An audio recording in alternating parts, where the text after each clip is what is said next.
why the league has shifted so much in the 21st century. As a geographer and a map maker, I've been particularly fascinated with the spatial nature of these amazing changes. My first book, Sprawlball, explored how the three-point revolution reshaped the league, but the drastic shifts in gameplay in the best basketball league in the world were not just caused by the addition of the three-point stripe or analytics. Instead, they were sparked by a handful of legendary figures that changed the game. I wrote this book to celebrate the transformative hoopers that have both dominated the best basketball league on the planet and also reformed it in the process. Hoop Atlas maps out the metamorphosis of the NBA from Jordan through Jokic and into an unknown future. Today's hot take mediascape loves to compare and contrast the statistical resumes of the NBA's biggest stars and argue about who is better than whom. But that tired format misses the actual point of greatness, needlessly pitting the legacies of iconic athletes against one another. The truth is that these legacies have harmonized to create the modern game and lift up the sport too. The best hoopers of all time are not better or worse than each other any more than the best jazz players or best impressionists are better or worse than each other. Modern NBA games are filled with stretchy big men, step backs, crossovers, euro steps, and corner threes. But while those elements have come to define pro hoops in the 21st century, they didn't just appear overnight. They were invented, tested, perfected, and disseminated. They have slowly become fundamentals. Rings are easy to measure. Generational influence is not. With this Atlas project, I wanted to map out the gradual continental drift that characterizes the modernization of pro hoops. But I also wanted to salute the influencers that sparked it all. I wanted to explore the impacts of a handful of legendary titans that put the basketball world upon their shoulders and carried it forward.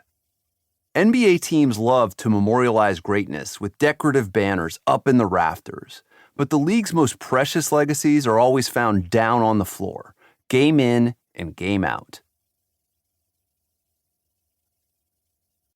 Chapter 1: The Atlas of the Modern NBA.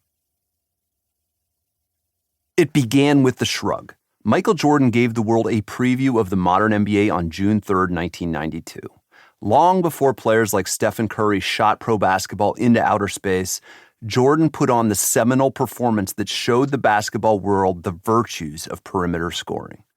The modern NBA is defined by both major tectonic shifts in gameplay and the mighty cultural impacts we now associate with the league's brightest superstars. That evening in Chicago Stadium, Jordan turned the biggest stage in pro hoops into a one-man preview of coming attractions. Jordan's Bulls were hosting the Portland Trail Blazers in Game 1 of the NBA Finals. The two squads were the best teams in the league all year, and it had felt for months like this matchup was destined. A few weeks earlier, the cover of the May 11, 1992 issue of Sports Illustrated featured an image of Portland's Clyde Drexler and Jordan, along with the headline, "On a Collision Course." The caption read, "Michael Jordan and his number one rival, Portland's Clyde Drexler, are primed for a playoff showdown." That spring, basketball media was still trying to make sense of the sudden reality that the Magic Bird era was gone. The two icons had elevated the NBA in pop culture and fueled a decade's worth of narratives around the best basketball league in the world. The rivalry between Larry Bird and Magic Johnson famously set a new standard for marketability and hype for the finals. Their individual star power enabled David Stern and the NBA to manufacture drama and attract viewers in the same way that boxing promoters had been doing for years. Instead of framing the finals matchups as team versus team affairs, the league learned to sell them as clashes between heavyweight superstars. The 1984 finals didn't just pit the Celtics against the Lakers, it was Bird against Magic. This framing helped get viewers to turn on their televisions, but it was also an honest pitch line. The rivalry was not concocted by network executives. The two superstars had played each other in the unforgettable 1979 NCAA championship game before they entered the league.